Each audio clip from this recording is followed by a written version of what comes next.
दोस्तों, ज्ञानेश कुमार अब जब प्रेस कॉन्फ्रेंस करेंगे तो सोच समझ कर करेंगे, क्योंकि अचानक जो सोच कर प्रेस कॉन्फ्रेंस वो करने आए थे उसमें तो उनको कुछ इस तरह से खड़े होकर बीच प्रेस कॉन्फ्रेंस छोड़कर जाना पड़ा। राहुल गांधी का नाम लेकर क्या बोले ज्ञानेश कुमार, वो मुद्दा जिसे लेकर बीजेपी इस वक्त पूरे बिहार में घूम रही है, उसकी कैसे ज्ञानेश कुमार ने हवा निकाल दी, जल्दी जल्दी आपको सामने में रख देती हूँ। कोई खबर नहीं थी दोस्तों, कोई हलचल नहीं थी कि ज्ञानेश कुमार आज पटना में प्रेस कॉन्फ्रेंस करने वाले हैं, लेकिन मुख्य चुनाव आयुक्त ज्ञानेश कुमार को लगा होगा कि 2 दिन पटना में बिताए ही हैं और अगले हफ्ते प्रेस कॉन्फ्रेंस करनी ही है चुनाव आयोग को बिहार की तारीखों के लिए, तो लगे हाथ पटना में एक बार फिर प्रेस कॉन्फ्रेंस कर ही जाए, पटना के पत्रकारों से सवाल जवाब ले लिए जाएं। लेकिन ज्ञानेश कुमार को ये उम्मीद नहीं थी कि पटना के पत्रकारों से जो सवाल आएंगे उनके जवाब ज्ञानेश कुमार दे नहीं पाएंगे। दोस्तों, ये ज्ञानेश कुमार की मुख्य चुनाव आयुक्त के तौर पर दूसरी प्रेस कॉन्फ्रेंस थी, लेकिन इस प्रेस कॉन्फ्रेंस में भी ज्ञानेश कुमार को राहुल गांधी का नाम याद रहेगा। इस प्रेस कॉन्फ्रेंस में दोस्तों राहुल गांधी सहित नेता प्रतिपक्ष बिहार के तेजस्वी यादव का नाम लेकर रिपोर्टर्स ने धुआंधार सवाल पूछे।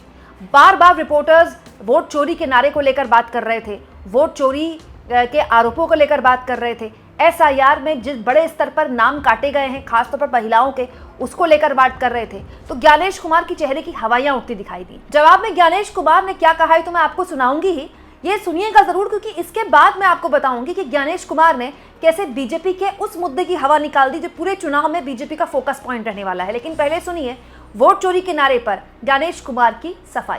मेरा सवाल है कि बिहार के जो प्रतिपक्ष के नेता हैं उनका आरोप है कि एक ही घर में कई कई मतदाताओं के नाम शामिल किए गए हैं, तो ये जो हाउस लिस्टिंग का काम है क्या इसमें सुधार होगा या वैसे ही रहेगा?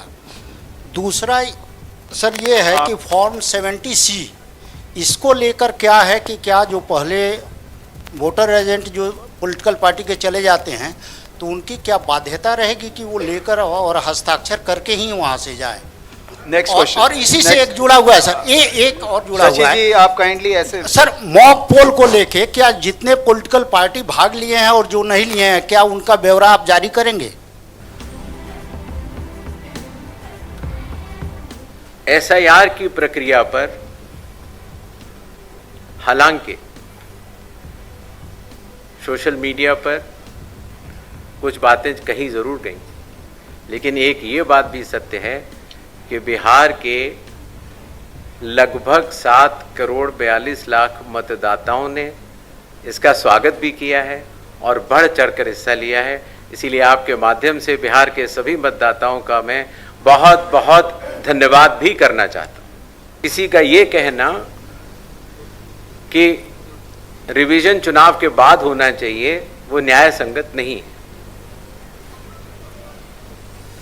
एक और विषय आया कि जब हमारे बूथ लेवल ऑफिसर्स ने घर घर जाकर मतगणना के फॉर्म्स की भरवाई की और ड्राफ्ट सूची में जिन लोगों का नाम आया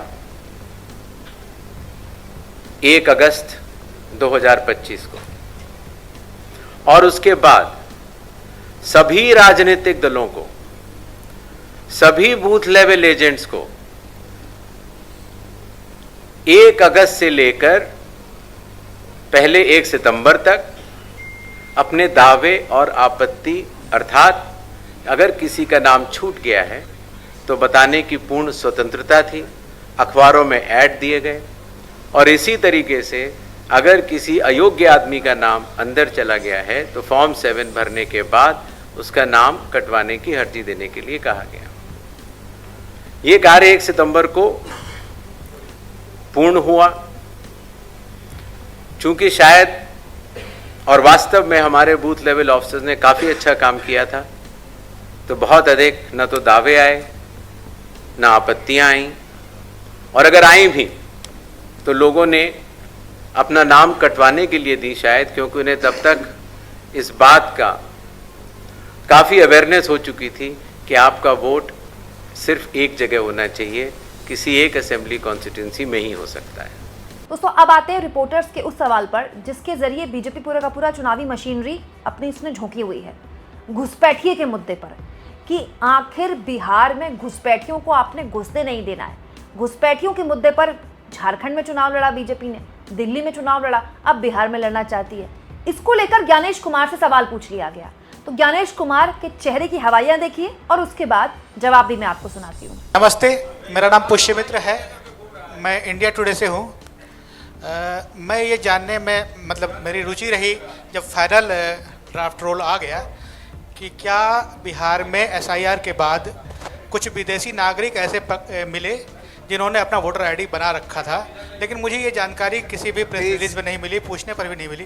क्या कुछ विदेशी नागरिक मिले हैं? क्योंकि ये बड़ा मुद्दा बिहार के चुनाव में बनता नजर आ रहा है। खास तौर पर बड़े नेता आके यहाँ कहते हैं कि घुसपैठियों को हटाने के लिए एसआईआर किया गया है।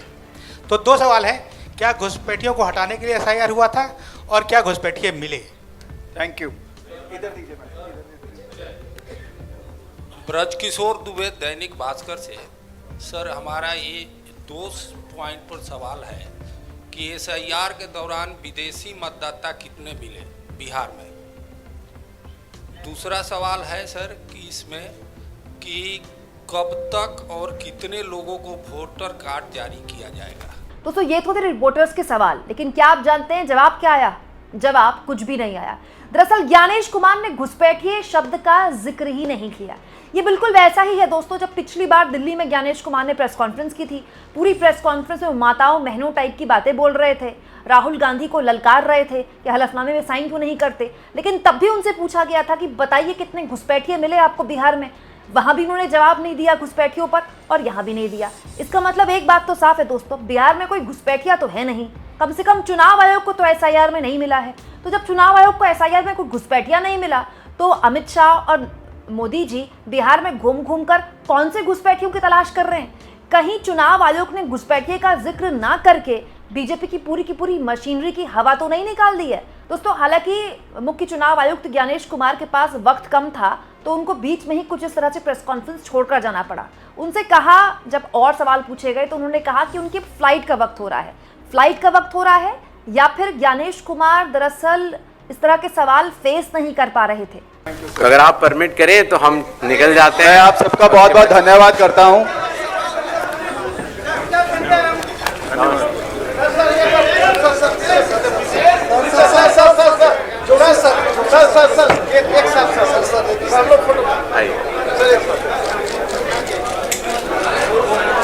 दोस्तों एक और चीज जो इस प्रेस कॉन्फ्रेंस में एक बार फिर मैंने नोटिस की, ज्ञानेश कुमार अपने आप को राजीव कुमार से अलग दिखाना चाह रहे हैं। इसमें कोई गलत भी नहीं है, वो अलग हैं भी, वो पूर्व मुख्य चुनाव आयुक्त थे, ये मौजूदा चुनाव आयुक्त हैं, लेकिन एक चीज़ दोनों में सिमिलर है, दोनों ही सवालों को एड्रेस नहीं करते, टोटल लफबाजी पर चलते हैं।